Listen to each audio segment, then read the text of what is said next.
কেমন আছো আমার ছোট বন্ধুরা সবাই? আশা করছি তোমরা সবাই খুব ভালো আছো, আর আমিও এখানে খুব মজায় আছি।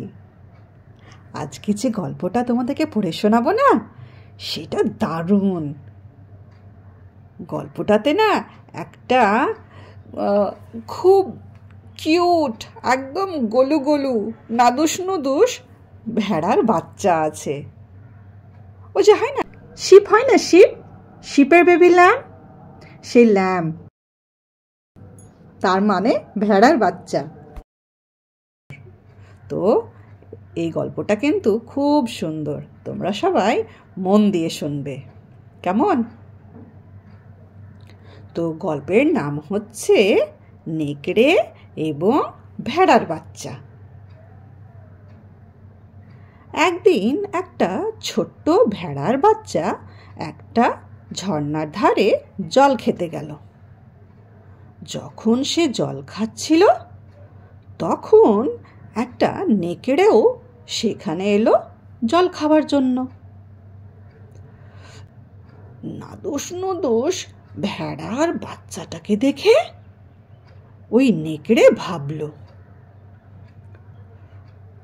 আহা, এই সুন্দর কচি বাচ্চাটার মাংস নিশ্চয়ই খুব নরম, তুলতুলে, মিষ্টি ও সুস্বাদু হবে। আমি তো দেখেই বুঝতে পারছি এই যে ভেড়ার বাচ্চাটা আছে না, যাচ্ছে তাই মজা হবে খেতে। একে কিন্তু যে কোনো উপায়ে ওকে আমার খাবারের জন্য ধরতেই হবে। না না, আজকে আমি এইটাকেই ধরে খাবো।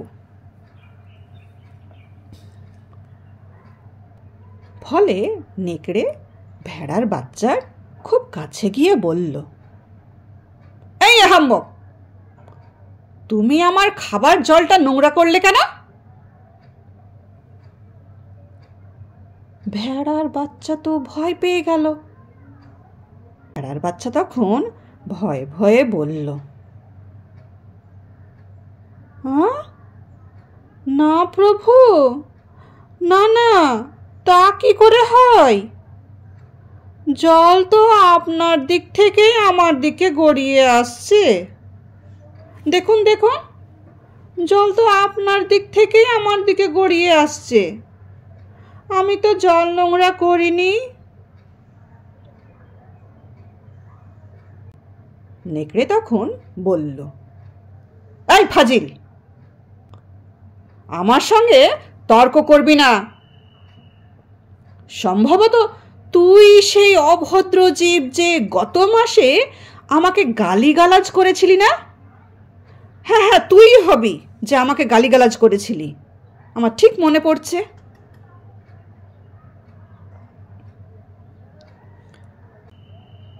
ভেড়ার বাচ্চা তখন অবাক হয়ে বলল,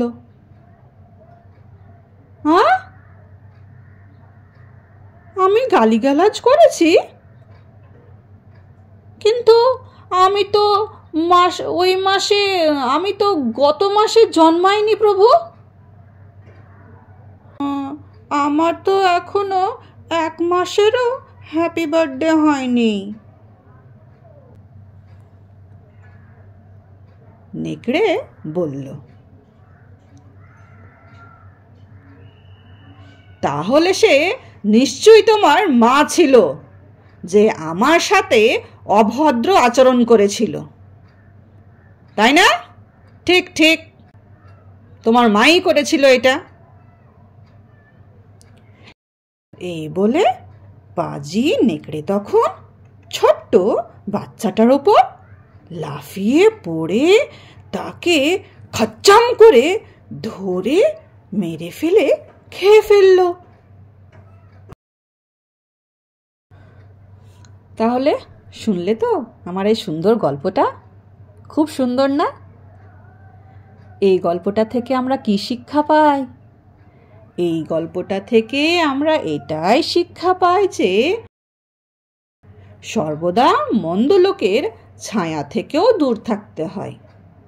ওই নেকড়েটা কি দুষ্টু, ওই রকমই দুষ্টু মানুষজনের কাছ থেকেও দূর থাকতে হয়। না হলে কখন যে তোমার ক্ষতি করে দেবে তুমি বুঝতেই পারবে না, তাই না? আমার এই গল্পটা যদি তোমাদের ভালো লেগে থাকে তো একটি লাইক দেবে আর বন্ধুদের মধ্যে শেয়ার করে দেবে, যেন ওরাও শোনে এই গল্পগুলো। তুমি একা একা শুনলেই হবে, বলো? ওরাও শুনবে, তখন তো তোমরা বেশি মজা পাবে। ঠিক আছে, আবার কোনো ভালো গল্প নিয়ে আসবো।